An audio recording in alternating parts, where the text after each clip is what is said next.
Around the table sat the lawyers, the bankers, the people who held pens worth $420 million. Every eye turned toward me as though I had just been erased from the company in real time. "You're redundant. Zara, sit down, hand over your files, and walk out." The words landed like a slap in the middle of the boardroom. Damian Cross, CEO of Luminate Systems, hadn't even lowered his voice. I didn't argue. I didn't beg. I simply closed my silver laptop with a soft click. The sound cut through the silence like a gunshot, sharper than any outburst I could have made. And in that quiet act, the humiliation deepened, because they all expected a breakdown. What they got was composure. My name is Zara Whitlock, 42 years old, head of data architecture, for 12 years. I was the scaffolding that kept Luminate upright. I built the compliance engines that convinced regulators to trust us, designed the predictive grids that drew in billion-dollar clients, and patched systems at 3 a.m. when servers went dark. No one in this room worked longer nights or sacrificed more birthdays than I did.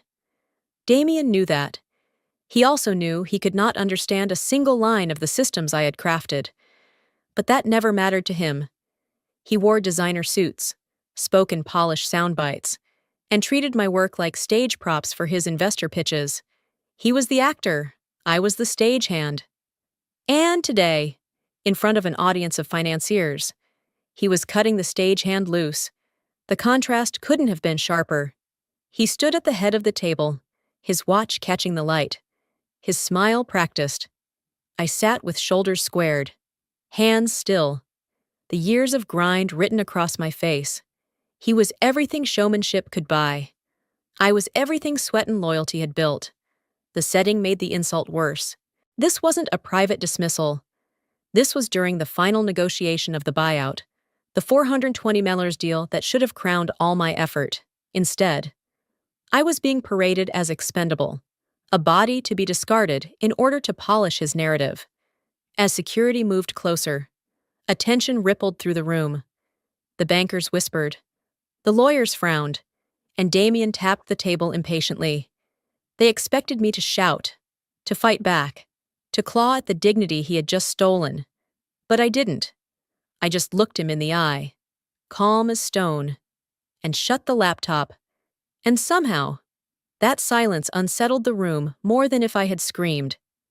I sat in silence after Damien's public insult, the humiliation boiling beneath my skin. And my mind wandered back through the years I had poured into this company. Humiliation does not arrive alone. It drags memory behind it like a shadow, forcing you to relive every sacrifice that made the present wound sting more deeply. 12 years of my life had been swallowed by Luminate Systems, and now those years replayed themselves in sharp fragments I could not ignore. I remembered my very first week. I was 30 years old, bright-eyed and certain that hard work would pay off. The office back then was small, desks crowded together, walls scuffed with years of neglect. I believed it was worth it. I believed I was worth something to them. So I stayed late, night after night, sketching designs, testing code, and solving problems no one else cared enough to handle. But my commitment carried a price. I remembered the birthdays I missed. My niece's 8th birthday. She waited by the cake, eyes darting toward the door, hoping I would walk in. I never did. I was at the office, monitoring a system test. My sister texted me a photo, candles blown out, frosting smeared across her daughter's grin. I looked at it while surrounded by machines, whispering an apology she never heard. There were the hospital visits, too. Those fleeting moments with my mother, when illness kept her bedbound. I would arrive in a rush, still carrying my work badge, sit with her for 20 minutes, and then leave again to meet another impossible deadline. Once, she asked me if I couldn't spare just one night. I told her I couldn't. Back then, I believed my absence would make sense later, when the promotion came, and the nights, endless, unforgiving nights. The hum of servers was the soundtrack of my 30s. I coded until dawn, eyes burning, fingers stiff, convinced that every sacrifice was building toward a greater reward. The city slept. I stayed awake. Crashes never respected weekends. Bugs never respected birthdays. And I never allowed myself to stop. I carried the company's backbone while no one even knew my name. But Damien knew. And Damien lived differently. While I buried myself in glowing screens, he basked in glowing chandeliers. He was photographed at gala dinners, cufflinks gleaming under chandeliers worth more than my yearly salary. He raised glasses of champagne while I pressed enter on scripts at 3 a.m. He made connections over fine wine while I made systems run when no one else was around. We were two employees of the same company, yet we might as well have lived on separate planets. The contrast was stark. I was the silent foundation. He was the polished facade. My nights blurred into years of anonymity. His were captured in glossy spreads, praised for charm, for leadership, for things I had built in the dark. Still, I told myself patience was strength, that endurance would eventually deliver recognition, that loyalty would buy me the seat I deserved. I clung to the belief that my sacrifice would one day be honored with the CTO role. I could see it in my mind, not the prestige, but the validation. Every missed birthday, every hospital visit cut short, every lonely dawn, they would finally mean something. But patience was never a ladder. It was a trap. Instead of the CTO's office, I was handed a termination notice. Instead of hearing, "We want you to lead," I heard, "You're redundant." All those years of loyalty had made me not indispensable, but disposable. I had stayed, believing the company would reward me. But the truth was simpler and crueler. My loyalty had kept me in place long enough for Damien to use me, then discard me. The bitterness of that realization was heavier than the humiliation itself. My patience had not carried me upward. It had delivered me straight into betrayal. The sting of humiliation had not faded when another feeling began to seep in. Suspicion. Humiliation is sharp, but suspicion is slower, heavier. A weight that presses against your ribs as you start to realize the insult wasn't careless at all. It was calculated. Damien had chosen this moment to strip me of dignity. Not because it was convenient, but because it served his larger plan. As I sat in silence, watching the bankers whisper among themselves, the timing hit me with chilling clarity. Why now? Why fire me in the middle of a buyout meeting worth $420 million? He could have done it weeks earlier. He could have done it after the deal closed. Instead, he waited until the exact moment when signatures hovered over contracts. It was too precise to be coincidence. My mind started stitching together fragments I had ignored before. There had been subtle signs, brushed off as paranoia at the time. The sudden exclusion from key prep calls, the way Damien insisted on presenting the final valuation, slides himself, though he could barely pronounce half the technical terms. The late-night urgency in his emails, demanding executive-only drafts of documents I had worked on for months. I had rationalized all of it as strategy. But now, framed by his public dismissal, those fragments aligned into something more sinister. He wanted to erase me from the picture. The buyout wasn't just about money, it was about legacy. Damien wanted to be remembered as the architect of the $420 million deal, the visionary who carried Luminate Systems into history. And I was an inconvenient shadow, proof that the foundation was not his. To investors, I represented continuity, the quiet force behind the valuation. To him, I was a threat, a reminder that the empire wasn't his alone. Suspicion hardened into something sharper as memory offered me one more piece of evidence. Weeks earlier, leaving late as usual, I had passed Damien's office close to midnight. His door was slightly ajar, light spilling onto the carpeted hallway. I had paused when his voice drifted out, low and deliberate, the cadence of someone speaking carefully into a phone. "She's just scaffolding," he had said, his tone dripping with contempt. "Once I fire her, the buyout will be clean. Investors won't have to worry about divided credit. It'll be mine. Entirely. I froze, heart hammering, but he never saw me standing there. The words seared themselves into me like acid. Scaffolding. As if 12 years of sacrifice, every line of code, every sleepless night, every missed birthday, all of it was nothing more than temporary support beams to be discarded once the building stood tall enough for him to claim. At the time, I convinced myself I had misheard. Or misinterpreted. I told myself paranoia could twist a phrase into poison. But now, in the aftermath of his calculated strike, those words returned in brutal clarity. He hadn't just insulted me in the boardroom. He had plotted this moment long before, rehearsed it, made it part of his narrative. My firing wasn't collateral damage. It was the keystone of his performance. The suspicion thickened until it nearly drowned me. How many times had he smiled in my direction while quietly cutting me out of the frame? How many dinners had he shared with investors, weaving the story of his brilliance while my name never left his lips? The realization was colder than the humiliation. I had been erased long before I was dismissed. Today was only the final stroke of the eraser. I looked at him across the table, his posture confident, his smile unwavering as he reassured the bankers. He believed the game was his, that by removing me in front of them all, he had proven dominance. What he didn't know, what he couldn't know, was that his timing had set off a chain reaction he would not be able to control. Suspicion had sharpened into certainty. He hadn't underestimated me because he didn't think of me at all. To Damien, I was scaffolding. To me, his arrogance was the beginning of his collapse. Confidence, when quiet, is almost invisible.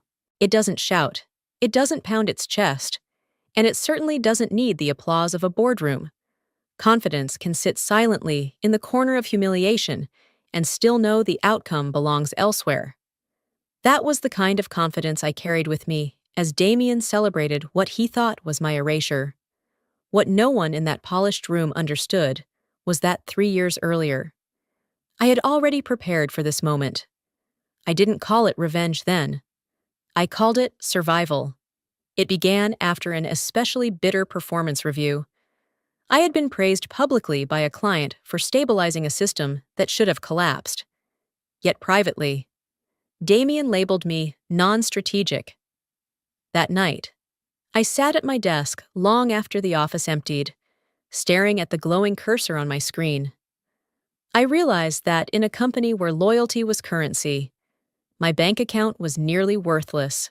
If I could be dismissed in words, I could also be dismissed in reality, and everything I had built would be stolen in an instant.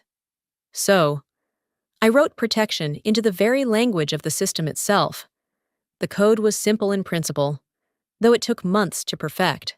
Buried beneath layers of access protocols, invisible to the casual eye. It monitored one condition: my employment status. If my contract was ever terminated without the final authorization of my biometric key, the code would activate, quietly, efficiently, without warning. It would encrypt every live dataset and wipe every file connected to active deals. It wasn't designed to punish. It was designed to ensure that I could never be erased without consequence. The first time I ran simulations, I felt a strange calm. The system responded exactly as I intended. Documents vanished into digital dust. Contracts turned blank. Archives locked themselves away. If anyone tried to force open the files, they would only find gibberish. Only I could reverse it. Only my biometric confirmation could restore what had been taken. Still, I wasn't naive. Companies love to believe in backups, in the safety of redundant storage. Damien especially clung to that illusion. He often bragged to investors about our triple redundant architecture. So I built the code to account for that arrogance. Hidden copies? Gone? Off-site mirrors? Purged. Even the files stored in cold storage servers, the ones everyone forgot about until audits arrived, all of them fell within the reach of my insurance. The brilliance wasn't in the erasure itself, But in its invisibility, the code did not announce what it had done. It left no message, no warning, no scar. It simply made things disappear. By the time anyone noticed, it was already too late, for 3 years. I carried that secret like armor no one else could see, while Damien played dress-up at galas, while he polished his speeches and planned his legacy. I walked into the office every day, knowing that the empire he flaunted rested on a system that answered only to me. That was my quiet confidence. Not arrogance, not bravado, just the steady knowledge that if anyone tried to strip me from the picture itself would dissolve. And now, as I replayed his smug declaration of redundancy in front of the bankers, I felt that confidence solidify. He thought he had eliminated me to make the buyout clean. He didn't know that his very action, his signature on the termination order, had already triggered the code I built 3 years earlier. I sat straighter in my chair, the humiliation still sharp but softened by the secret I carried. Damien believed he had won. What he didn't know was that he had just detonated a silent mechanism that would unravel everything he promised the investors. Even the backups he so proudly paraded in meetings were already gone. The first crack appeared in silence, almost too small to notice. A banker at the far end of the table frowned at his laptop, tapping the trackpad twice, then 3 times. His colleagues leaned over, brows knitting as the valuation file froze mid-slide. A ripple of confusion spread, soft but unmistakable. Another banker muttered under his breath, "Where did the projections go?" He clicked again, only to find the spreadsheet grayed out, numbers evaporating into empty cells. The room filled with the sound of keys being struck harder, as though more pressure would force the files back into existence. I sat still, my hands folded, watching expectation take shape in the air around me. This was the moment I had known would come, the moment when the system I built, the system Damien believed he owned, would begin to reveal its true allegiance. Damien reacted quickly. Too quickly. He forced a laugh, rising from his chair with the casual arrogance of a man determined to keep control. "Don't worry, gentlemen, it's nothing serious. A minor server hiccup." His words rang with the polished assurance of a CEO who had been trained to sound confident even as the floor beneath him gave way. But the investors didn't look convinced. Bankers don't invest hundreds of millions into promises. They invest into data. And right now, the data was slipping away. A lawyer beside me closed his folder, irritation plain on his face.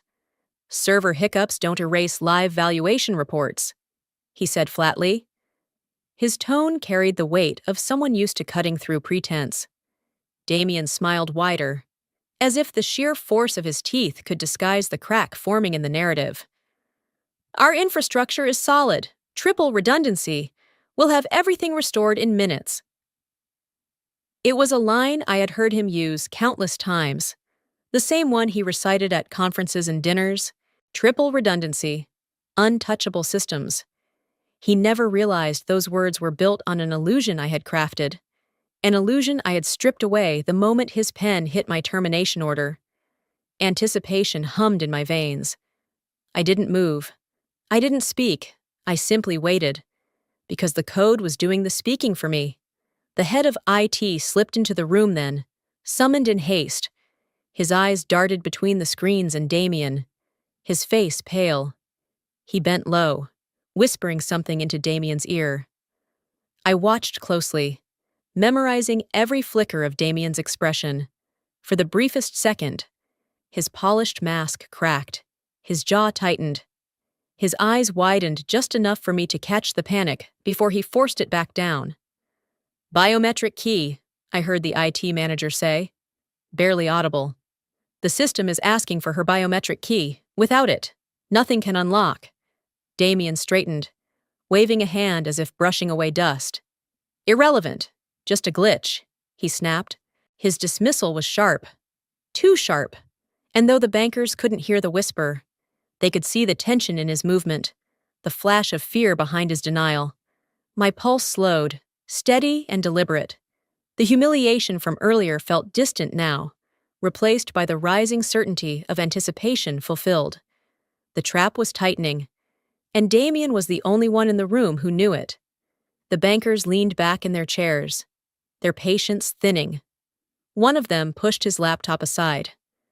"Mr. Cross, we don't pay for glitches," he said coldly. Damien's smile faltered. He opened his mouth, but no words came. His story of control was collapsing, and the cracks were no longer invisible. I lowered my eyes to my folded hands, hiding the faintest smile. I didn't need to speak to reclaim my dignity. The system I had built was already delivering my voice louder than any outburst ever could. And in that silence, I could feel the room shifting. They didn't know what had happened yet, but they knew something was wrong. The facade was breaking, and beneath it, the truth waited to be revealed. The room had grown tense, but now the tension broke open into full panic. Bankers leaned forward, demanding answers, their voices cutting across one another. What had started as whispers of confusion was turning into open frustration. "Enough!" one of them snapped, slamming his palm against the table. "Show us the final valuation folder, now." The final folder was the heart of the deal, the package every investor required before a buyout of this scale could proceed. It contained the compliance trail, audited projections, and confidential breakdowns of client contracts. Without it, the $420 million transaction was just smoke. Damien's confident posture wavered. He nodded stiffly toward a T, who rushed to access the system. All eyes turned toward the projection screen at the front of the room. The folder icon appeared. A collective breath was held. Then, with one click, the contents revealed themselves. Nothing. The folder was empty, the interior white and bare, not a single document listed. In the lower corner, a digital timestamp blinked clearly. The files had been erased at 9:15 a.m., the exact moment Damien had signed my termination. For a second, no one spoke. The silence was heavier than the earlier whispers, pressing against the walls of the boardroom like a storm waiting to break. I watched Damien's throat tighten, his hand gripping the back of his chair as if to steady himself. A lawyer finally broke the silence. "This isn't an error," he said sharply. His finger jabbed at the timestamp. "This happened deliberately." That single word, deliberately, cracked the room wide open. Investors began murmuring, their eyes narrowing as they turned not to me, but to Damien. Until now. The humiliation had been mine alone. I was the scapegoat, the redundancy, but with one folder. Suspicion had shifted. Redundancy doesn't erase audited files. Another lawyer muttered under his breath, loud enough for everyone to hear. Damien forced a smile that looked more like a grimace. "Gentlemen, please, we have backups. Triple redundancy, remember?" He repeated the phrase with desperation, clinging to it like a lifeline. But when IT attempted to retrieve those backups, each screen blinked the same result: empty directories, corrupted chains, and the same haunting timestamp. Investors leaned back in their chairs, lips pressed tight, their patience unraveling. "This is unacceptable," one banker said coldly. "We are hours away from signing, and you can't provide a verified trail?" "I assure you," Damien began, but his voice cracked. I stayed silent, sitting a few chairs down, my hands folded, my expression calm. Inside, anticipation mixed with quiet satisfaction. But I betrayed nothing. The humiliation I had suffered earlier still stung. But now it was Damien who was unraveling under the weight of expectation. One of the senior lawyers leaned closer to the screen, adjusting his glasses. "The deletion lines up exactly with her termination," he observed. His words echoed across the table like a hammer. "That's not coincidence." The implication was clear, and it landed directly on Damien. I caught the flicker in his eyes, that desperate search for someone else to blame. Anyone but himself. He opened his mouth as if to point the finger back at me, but the timing betrayed him. The investors weren't fools. They saw the timestamp, they heard the lawyers, and they could sense the panic seeping through his polished facade. "Intentional," the lawyer repeated, quieter this time, almost to himself, but it carried. "Not accidental." The word lingered, growing heavier with every second. Damien's mask cracked further. His hands tightened on the chair. His jaw clenched. He tried to laugh, but the sound rang hollow, bouncing awkwardly off the polished walls. For the first time, suspicion no longer sat with me. It had leapt across the table and settled firmly on him, and as the panic spread through the room, I felt the shift like a tide turning in my favor. The boardroom chaos faded into the background as two security guards stepped forward. Their presence wasn't violent, but it was firm, the kind of grip that says you don't belong here anymore. Damien didn't even glance in my direction. His attention was fixed on the bankers, now demanding explanations, his mask of control slipping by the second. My humiliation had already been staged. He no longer needed me as part of the scene. "Ms. Whitlock," one of the guards said, his tone professional but detached. "We'll escort you out." I rose without protest. My laptop was already closed, the silver surface cool beneath my palm as I carried it like a shield. Every eye in the room followed me, but no one spoke. Perhaps some pitied me. Perhaps others were relieved it wasn't them. Either way, silence filled the space I left behind. The walk through the glass lobby felt longer than the 12 years I had given to this company. Employees lined the edges of the open space, their workstations scattered beneath the high atrium. Heads lifted as I passed, screens forgotten. They had heard whispers of the meeting, maybe even caught glimpses through the frosted glass walls. Now they watched as the woman who built the backbone of Luminate Systems was paraded out like a trespasser. No applause, no goodbyes, no defiance, just silence. Humiliation tried to claw at me again, but I forced it back down. Dignity, I reminded myself, isn't about the way you're treated. It's about the way you choose to walk through the fire. My spine straightened, my steps steady. If this was to be my exit, then I would not give Damien the satisfaction of seeing me break. As I neared the wide glass doors, I caught subtle movements in the crowd. Eyes lowered, hands fidgeted. Some employees couldn't bear to look at me, as if my dismissal was contagious, a reminder that years of loyalty could vanish in a single order. Others stared openly, their gazes heavy with something closer to guilt. Then, just as I reached the final row of desks, a hand slipped forward.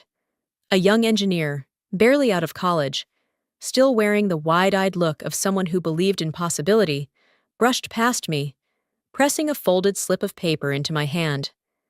His movements were quick, nervous, almost hidden. I closed my fingers around it instinctively and kept walking, not breaking stride. The guards didn't notice, their focus locked on ushering me to the exit. Only when the glass doors opened and the sharp air of the outside world hit me did I unfold the note. "You're the real architect. We know." The handwriting was hurried, but the words struck deeper than any insult Damien had thrown at me.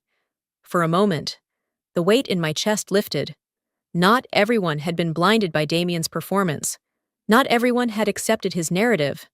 Somewhere inside that building, allies remained, silent perhaps, but aware. I slipped the note into my pocket, its presence small but powerful. My exit had been meant as a spectacle of defeat, a message to anyone watching. This is what happens when you outlive your usefulness. But the note rewrote the scene in my mind. It reminded me that the truth of who I was, of what I had built, could not be erased by one man's ambition. The guards led me to the curb, where the city traffic moved indifferently. People hurried past, unaware that inside the glass tower behind me, a $420 million deal was unraveling because of the arrogance of one man. I took a breath, squared my shoulders, and stepped into the world beyond the lobby.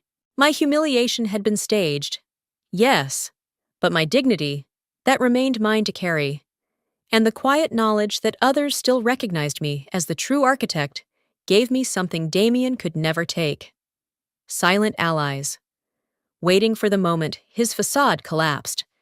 The air outside the glass tower felt sharper, cleaner, almost foreign.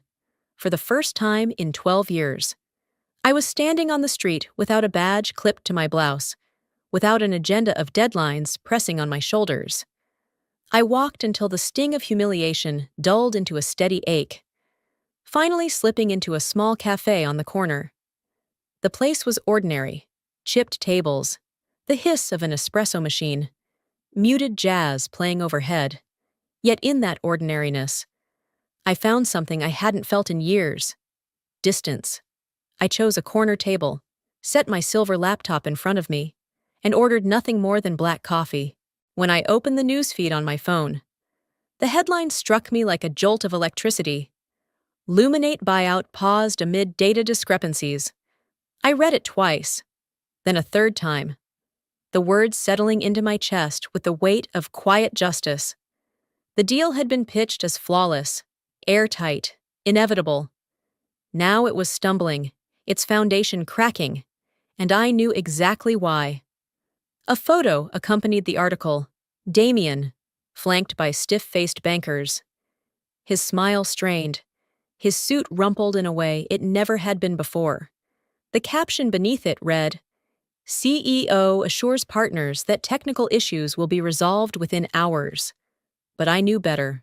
Hours would change nothing. His signature had already triggered the code, and there was no undoing what had been set in motion. I leaned back, cradling the warm mug in my hands. Vindication didn't roar. It didn't demand attention. It arrived quietly, like the first breath after nearly drowning. For 12 years, I had carried the weight of invisibility. Now, for the first time, the cracks were showing not in me, but in him. Around me, the cafe hummed with the life of strangers, students hunched over laptops, a mother rocking a baby in its stroller, two men arguing softly over sports scores. None of them knew that just blocks away, a multi-million-dollar empire was beginning to collapse. None of them knew that the woman sitting silently with her coffee was the architect of that collapse. My phone buzzed. A message lit up the screen. The sender was a former colleague, one who had left months earlier after Damien's arrogance made the environment unbearable. "You won't believe this," the message read. "He's in the server room, losing it, screaming at IT. Undo it right now or we're finished." I stared at the words, a faint smile tugging at the corner of my mouth. The message continued. "He's shouting so loud people on the other floors can hear him. Keeps repeating, 'We're doomed if she doesn't reverse this.'" I could almost hear his voice, the same polished tone he used in boardrooms, now stripped to raw panic, echoing against server racks. The image was almost poetic. Damien, the man who prided himself on control, reduced to begging machines for mercy he would never receive. I typed no reply. There was nothing to say. Instead, I took another sip of my coffee and let the warmth spread slowly. For the first time since that humiliating boardroom scene, I felt something shift inside me. Not triumph, not yet, but the first threads of vindication weaving themselves together. The humiliation hadn't destroyed me, it had exposed him. I looked again at the headline on my phone. Buyout paused. Two words that changed everything. Investors would smell weakness, lawyers would sense liability, employees would whisper. One domino had tipped, and I knew the rest would follow. I folded the slip of paper from the young engineer in my pocket, feeling its weight alongside the message glowing on my phone. Allies inside, allies outside, and Damien, isolated in the server room, screaming at ghosts he couldn't fight. The humiliation he had tried to brand me with was already eroding, replaced by something steadier: vindication. quiet and undeniable, rising like a tide. In the hours that followed, the story of Damien's unraveling spread like wildfire through the building. My phone continued buzzing with updates, each one painting the picture of a man frantically trying to reassemble a house of cards already collapsing. Yet for all the chaos, Damien refused to admit defeat. Fear does not always paralyze. Sometimes it drives a man into desperate performance. And Damien, polished actor that he was, leaned on every ounce of showmanship to claw back control. I later learned that he pulled one of the investment banks aside, ushering their representatives into a smaller conference room away from the glare of the others. His voice, once strained with panic, smoothed into something resembling confidence. "We can move forward," he insisted, sliding a USB across the polished table. Yes, there were technical disruptions, but the partial files remain intact. The projections are here. The core models too. The rest can be restored within days. You'll see that the value is still sound. The bankers hesitated. Billions weren't wagered on partial truths. But Damien's charm was persistent. He leaned in, lowering his tone, promising exclusive guarantees, personal oversight, even favorable terms if they would simply hold steady. For a brief moment, it almost worked. The representatives exchanged glances, weighing the risk against the promise. One of them nodded slowly, as if to say, "Perhaps this can still be saved." That was the illusion of victory Damien needed. His shoulders squared. His words grew bolder. "This is a minor setback," he declared. "By tomorrow, the narrative will be clean again. The buyout will proceed. And you'll remember that I carried it through. But fear has a way of slipping through even the strongest performances." His hands betrayed him, fingers tapping nervously against the table, his pen spinning in restless circles. He knew he was skating on thin ice, that the smallest request could shatter the illusion. And then the request came. One of the bankers leaned forward, folding his hands. "We'll need the compliance records before we can commit," he said plainly. "You understand? Without them, nothing moves." For a moment, Damien froze. His mouth opened, but no words emerged. He scrambled, motioning for IT to bring up the files, forcing a smile as though it were routine. But when the system opened, the truth blazed across the screen. The compliance archive was gone, not corrupted, not delayed, gone. Every audit trail, every signed verification, every safeguard the investors needed had vanished into the same void as the valuation folder. The timestamp glared back at him, unrelenting, erased at 9:15 a.m. Silence followed, heavier than before. The bankers' expressions hardened. Whatever hesitation they had shown earlier evaporated instantly. "This isn't salvageable," one of them said coldly. He pushed the USB back across the table, the gesture final. "Partial files aren't proof. Without compliance, this deal is dead." The false victory collapsed in on itself, leaving Damien exposed in its ruins. His voice cracked as he tried to respond, the confident cadence now replaced by stammering denial. "Backups. There must be backups," he muttered, his eyes darting toward the IT team, but they only shook their heads. Powerless, their screens reflecting the same empty directories. In that moment, Damien's fear was no longer hidden. It poured from him in waves, the tremor in his voice, the sweat along his collar, the frantic gestures of a man who realized the stage beneath him had given way. He had nearly convinced himself he still had control, but the truth was undeniable. Control was gone. And as the bankers gathered their papers and left the room, Damien's voice followed them down the hallway, desperate and cracking. "We can fix this! Give me one more day!" But no one turned back. The thin thread Damien had been clinging to snapped. The banker's rejection left him hollow-eyed, and desperation poured through every movement. The polished CEO, who once commanded rooms with charm, was gone. In his place stood a man unraveling in real time. Do you all understand what's happening here? He shouted, his voice rising above the murmurs of the departing investors. This isn't my fault. This is sabotage. The room froze. Lawyers glanced at one another, uncomfortable, while assistants shifted nervously in their seats.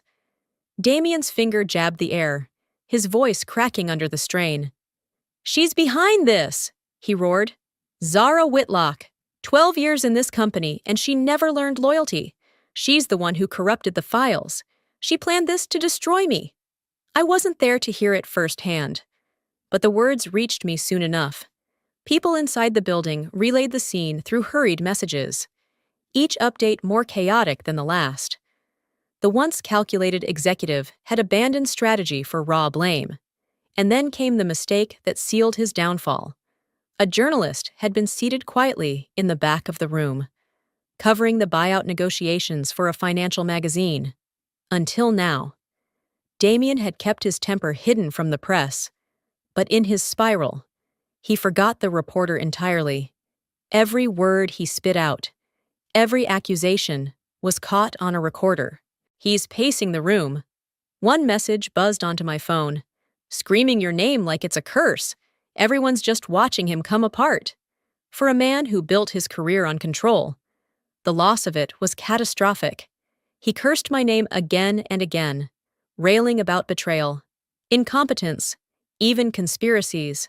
He spun a narrative so wild that even his own executives sat rigid, too stunned to defend him.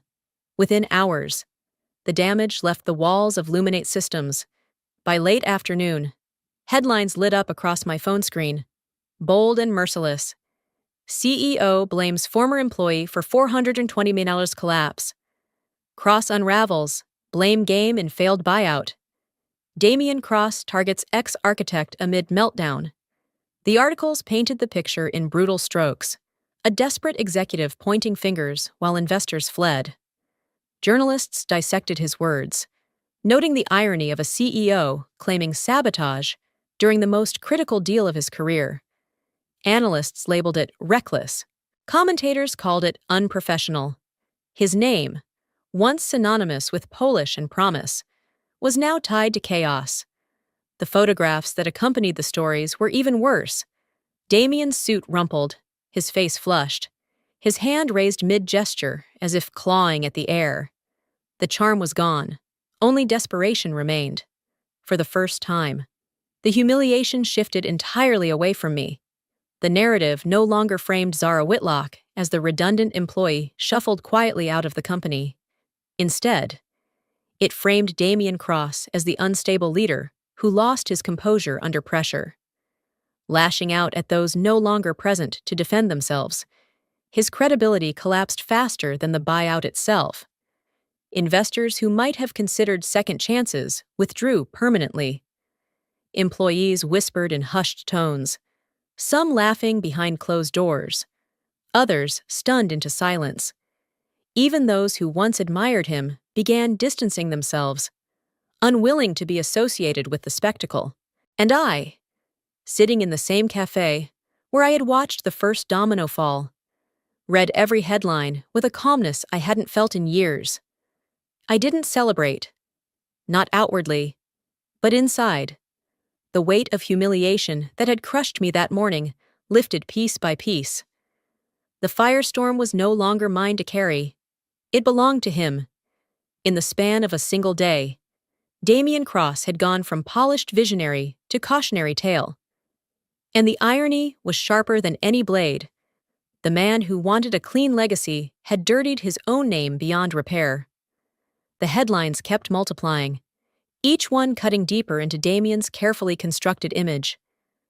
I scrolled through them slowly in the corner of the cafe, the black coffee long gone cold beside me. Outside, the city pulsed with ordinary life, unaware that the story of a $420 million collapse was unfolding just a few blocks away. I hadn't spoken a word since leaving the glass tower. I hadn't defended myself publicly, hadn't responded to the frantic messages that pinged my phone, hadn't explained a thing. Silence was my choice. And for the first time in years, it felt like strength rather than weakness. Every new headline proved that words were unnecessary. Damien was destroying himself more efficiently than I ever could. Then, as the afternoon sun dipped behind the tall buildings, my phone buzzed with a new notification. It wasn't a message from a colleague or a friend. It was an encrypted email, the kind bankers use when discretion is more valuable than gold. My fingers hovered for a moment before opening it. The message was short, deliberate, every word heavy with implication. "Let's meet. Damien is finished. We want to hear from you." I read it twice, then a third time, the weight of the words settling in. These weren't sympathies from a friend or whispered gossip from inside the company. This was an invitation from the very bankers who had once sat across from Damien. Pens poised to sign away millions. They no longer wanted him. They wanted me. For years. I had been invisible in negotiations. My role was always behind the curtain, crafting the systems that allowed Damien to perform on stage. Now, without lifting my voice, I had become the one they sought out. The power of silence revealed itself in that moment. The less I defended myself, the louder his collapse became, and the clearer my value appeared to those who mattered most. I closed the laptop slowly, feeling the folded note in my pocket from the young engineer earlier that morning. "You're the real architect. We know." The sentiment echoed now, amplified by the banker's encrypted message. The circle was widening, from employees to investors, each acknowledgement stitching back the dignity Damien had tried to strip away. Later that evening, I walked into a discreet restaurant where the bankers had arranged a private booth. Their suits were immaculate, their faces composed, but their eyes carried the weight of urgency. "We never fully trusted him," one admitted after the introductions. "His confidence always felt rehearsed. But your absence today said more than words ever could." Another leaned forward. "The system's collapsing the moment you left? That wasn't coincidence. It confirmed what we suspected all along. The real backbone of Luminate was never Damien." I sat quietly, letting them speak. My silence wasn't passive now. It was deliberate, a shield and a strategy. They filled the space with their doubts, their realizations, their quiet admissions that Damien had blinded them with performance, while I had been the substance holding everything together. "Damien is done," the first banker said finally. "But this doesn't have to end the company. Not if we talk to the right person. Not if we talk to you." The words carried a validation I had once chased desperately. The recognition I thought patience would earn me years earlier. But now it arrived not through struggle, not through pleading, but through the quiet collapse of a man who underestimated silence. I didn't rush to answer. I let the moment linger, savoring the shift in power. For years I had been erased, humiliated, dismissed. Now I held the choice, and I understood it more clearly than ever. Real power doesn't always shout. Sometimes it waits, quietly, until the world cannot ignore it any longer. The storm that Damien had tried so desperately to control finally consumed him. For days he scrambled, clawing at excuses, demanding IT conjure solutions, begging bankers to reconsider. Yet no amount of bluster could undo the reality. The keystone had been pulled, and the entire structure of his empire was collapsing. It was then, amid the ashes of what he thought was his victory, that Damien discovered the truth. He had summoned a forensic team to trace the cause of the catastrophic erasures.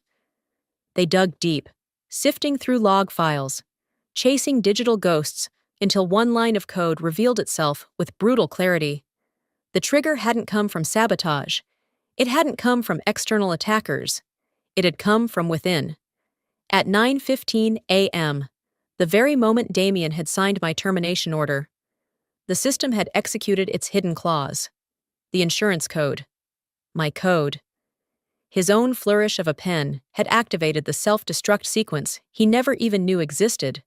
When the report landed on his desk, he went pale, The room of executives sat in silence as he read it aloud, the words heavy and inescapable. His arrogance had written his downfall. The empire he had built on borrowed brilliance had been undone not by outside forces, but by the weight of his own pride. Witnesses said he sank into his chair, his voice hoarse, muttering over and over, "It was me. I signed it. I did this." The man who once strutted across stages as a visionary now sat broken by the simplest truth of all. Hubris carries its own noose, while Damien unraveled in boardrooms and headlines. I chose a quieter stage. Weeks later, I found myself seated in a sunlit cafe across town, a stack of papers before me. Not contracts with a company's logo stamped at the top. Not performance reviews written in someone else's words. These papers bore only my name, a consulting agreement, offered by the very banks that had once entertained Damien's theatrics. I signed them slowly, savoring the weight of each pen stroke. Each line was a reclamation, not just of my career, but of the years of dignity that had been chipped away in silence. When I finished, I set the pen down, lifted my cup of coffee, and let the quiet satisfaction settle. There was no applause, no spectacle, just me, a contract, and a warm mug between my hands. And in that stillness, I felt something more powerful than triumph, freedom. For so long, I had measured my worth by someone else's recognition. I had believed that loyalty, patience, and sacrifice would be noticed, rewarded, honored. Instead, they had been exploited until the moment they became inconvenient. Now, at last, I saw the truth.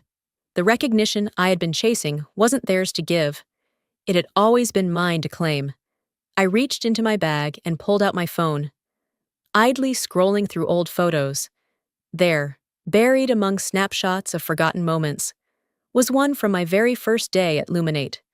A younger version of me stared back, wide-eyed, smiling, clutching an employee badge like it was a key to a brighter future. Her gaze was full of faith, the kind that believed loyalty was the highest currency. I studied that face for a long moment, then allowed a small, weary smile. "No more," I whispered to her, not bitterness, not rage, just resolve.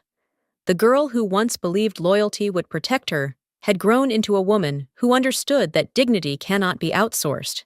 It must be defended, quietly if needed, fiercely when required. As the cafe door swung open and the world outside bustled on, I slipped the phone back into my pocket. My story wasn't one of destruction, but of liberation. Damien's empire had collapsed under the weight of arrogance. Mine was just beginning, built not on loyalty to others, but on loyalty to myself. And perhaps that is the lesson worth sharing. You cannot wait for others to define your value. You must know it, carry it, and protect it, even when the world tries to erase you. If this story touched you, leave a comment below. Share it with someone who needs to hear it. Hit the like button if you felt the weight of Zara's journey. And don't forget to subscribe for more stories of resilience, justice, and triumph. Your voice keeps these stories alive. Let's make sure none of them are silenced again.